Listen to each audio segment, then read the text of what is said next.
porque no fim todos chegaremos aos mesmos resultados, que é a vitória do bem. Agora, nós não podemos exigir que um hinduísta, ou que um israelita, ou que um islamita venham a ter a obrigação de acreditar como nós acreditamos. Absolutamente. Agora, o Espiritismo será, sem dúvida, uma legião de criaturas que tiveram coragem de se desvencilhar de muitos tabus, de muitas ilusões, de muitos enganos, de natureza religiosa mesmo, embora o nosso respeito por todas as religiões, e que estão procurando o caminho mais fácil de viver e de conviver neste mundo com a poda de todos os conflitos e atritos que possamos evitar para sermos felizes. Somos uma minoria muito mini. Eu tenho muita afinidade com Chico Xavier e tenho, assim, muita penetração junto a ele. E assim eu consigo levar as mães que perdem os filhos, que geralmente quase que uma infinidade delas já foram comigo lá e receberam mensagem. Mas eu continuo no trabalho. Trabalho para a caridade, faço. A gente faz aquilo que pode. Mas a minha meta, eu sempre digo, a gente era uma família muito feliz. Eu tenho 3 filhas maravilhosas, tenho um marido, tenho uma vida social mais ou menos bem. Sabe, se o Augusto não tivesse partido, eu não estaria nisto. Só voltei a este trabalho, a esta caridade toda, porque foi a perda dele. Esta mulher, Yolanda César, é uma das muitas pessoas ricas que acabaram se dedicando à assistência social após receber uma mensagem através de Chico Xavier. O médium nunca faz distinção entre ricos e pobres, mas lembra sempre que a responsabilidade dos ricos é muito maior e que a aplicação das suas fortunas lhes será cobrada do outro lado da vida. Yolanda recebeu do filho, Augusto, dezenas de mensagens publicadas em vários livros do médium.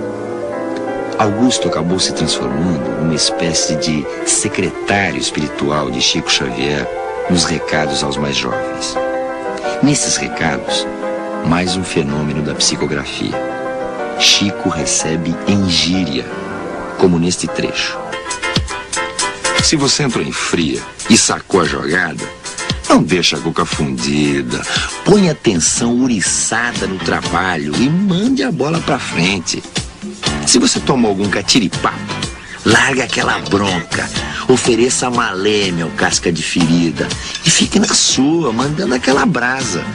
Se você vive na pior, matando o cachorro a grito, não seja menino de mão grande, encare a pedreira com vontade para não se embananar entrando na canória. Se a peça fina se mandou para longe de você, não busque encher a cara, nem procure a erva mágica. Faça sempre mais força e fature sucesso. Se você caiu na fossa, esqueça perereco e pichações e mostre peito e raça naquela base diferente, dando duro na vida e confiando em Deus. Como Yolanda, a mãe de Augusto, muitos pais e mães acabaram convertidos às ideias espiritualistas. Afinal, eles tiveram a maior de todas as provas. Meu filho faleceu num acidente ferroviário, indo para a faculdade de Mogi das Cruzes, no dia 8 de junho de 1972. Então me aconselharam ir ao Chico Xavier, embora tenha ido em outros lugares, não tenha tido êxito nenhum. Fui ao Chico Xavier e lá chegando, só em dar a mão ao Chico, eu senti que a coisa estava mudando tudo, sabe? Mudou de repente, assim, em questão de minutos, eu notei que a coisa ia mudar para mim, a vida ia mudar, como de fato mudou. Passei a sentir mais a vida, a interessar mais pela vida, que até aí só pensava em suicídio. Da casa do meu sogro no cemitério eram 2 quarteirões. Eu ia no cemitério 2 vezes por dia. Então, aí eu pensava só em suicídio. Daí quando eu fui ao Chico, nunca mais pensei nisso. Só pensei só em melhorar e progredir. E comecei a trabalhar. E hoje estou dentro da sociedade, do meu trabalho, normalmente. Graças ao Chico, graças a Deus. Meu filho conta que ele continua estudando e que ele fará com as mãos dele o que o pai queria, com as mãos do pai, o que o pai queria que ele fizesse aqui. Quando ele tinha 8 anos de idade, mais ou menos, eu chamei ele assim, perto de mim e disse: Zé Roberto, eu queria que você fosse médico para cuidar das crianças necessitadas, mas sem cobrar. Apenas para cuidar das crianças que eu vi morrer amigo, e você vai cuidar sem cobrar nada. Tudo aquilo que você precisar de um consultório, um carro, uma casa, quando você casar, eu darei tudo para você. Mas sem que você cobre dos necessitados. E ele concordou com isso. Mas minha mulher não sabia nada disso, nunca ficou sabendo nada disso. E quando ela trouxe a mensagem de Uberaba, que ela leu esse trecho, aí eu achei que realmente o Chico é autêntico. Tenho aprendido nesse tempo todo que a mensagem é um fator de informação segura para reconforto e condução espiritual da criatura dentro do seu próprio lar ou dentro do seu grupo social. Porque essas mensagens, pelo menos as que acontecem por meu intermédio, elas definem, explicam e simplificam o ensinamento de Jesus Cristo e compreendemos como sendo o maior vulto que já passou e que brilha sobre a terra, ensinando-nos a arte de viver e de conviver. E essas mensagens nos ajudam, de todo modo, a evitarmos as calamidades individuais, como sejam o suicídio, o homicídio, o desânimo, a irritação, o ciúme, a intolerância, a intransigência. São males que nós, às vezes, não recenseamos, mas que nos perturbam profundamente a vida. E essas mensagens nos vacinam contra esses males íntimos. Eu perdi meu filho num acidente de automóvel. Ele estava sozinho no carro dele e o ônibus entrou no carro dele. Ele sofreu acidente no dia 25 de outubro, ficou na UTI até 12 de novembro, foi o dia que ele desencarnou. Nós não pudemos fazer uma visita para ele, nada, não pudemos conversar com ele. A gente ficou quase louco. Então, quando eu posso, eu sempre vou no Chico. Mesmo que eu não receba uma mensagem, que está sendo um pouco difícil receber mensagem, eu não tenho muita oportunidade lá no Chico. Mas uma notícia que eu tenho, eu já venho feliz para casa. Umas linhas que eu trago, eu já me conformo, já está tudo bem. Eu sabendo que está tudo bem com ele lá, eu já fico feliz. Ele não quis comentar o acidente na mensagem. Ele não quis comentar. E apesar de ele ter tido um acidente tão grave, ele diz na mensagem que foram apenas uns arranhões que sararam muito depressa.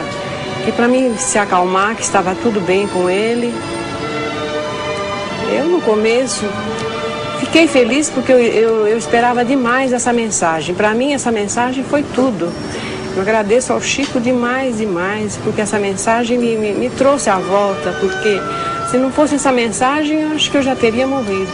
Ele citou a avó, o avô, a minha mãe, que ele chamava, eu sou filha de estrangeiro, ele chamava a minha mãe de Baba. E na mensagem ele chama a minha mãe de Babinha. Foi um gesto carinhoso dele. Ainda quero mais outra mensagem, porque é quando eu sinto forças para viver, sabe? Ser minha garota.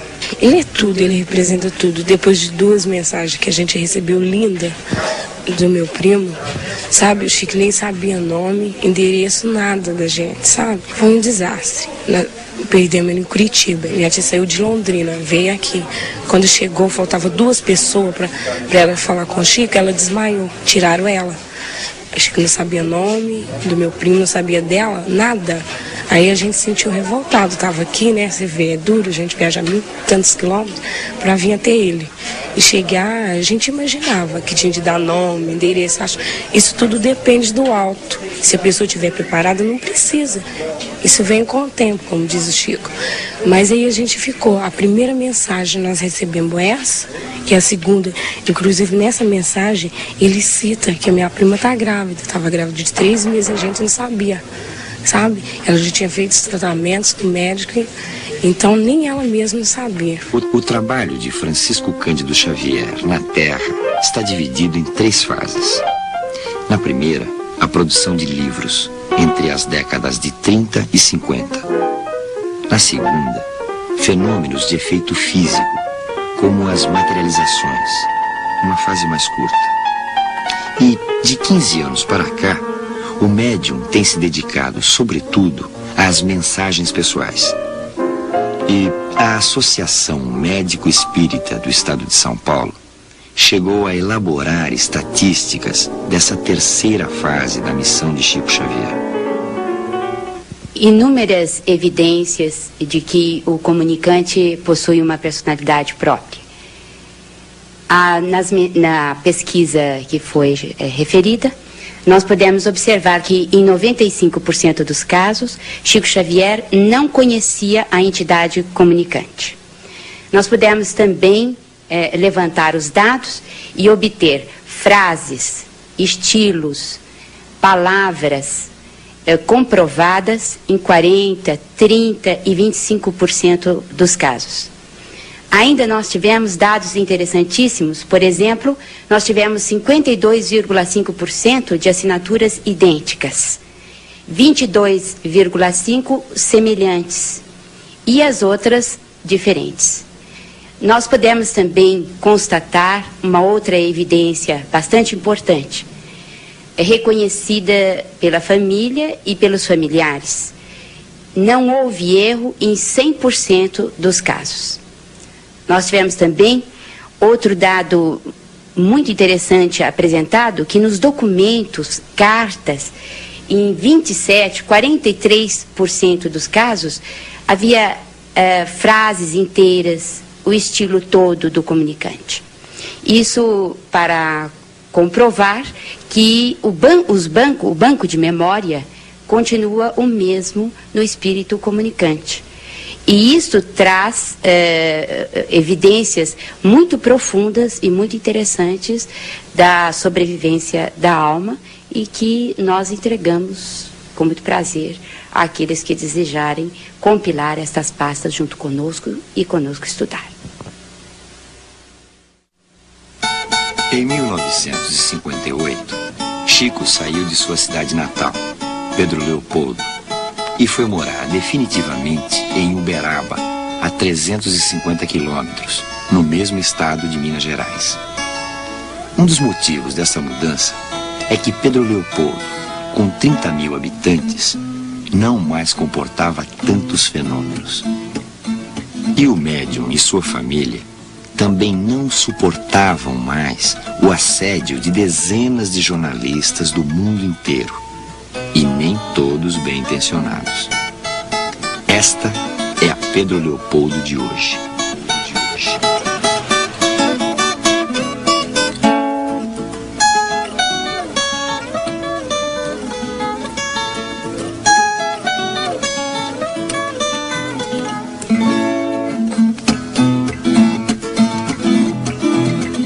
Cidade alegre, preocupada com as novidades dos grandes centros. Um comércio movimentado, uma mistura de raças. O próprio Chico Xavier, aliás, é o brasileiro puro. Os traços somados do europeu, do negro e do índio brasileiro. cidade que vive da indústria têxtil e da fabricação de cimento.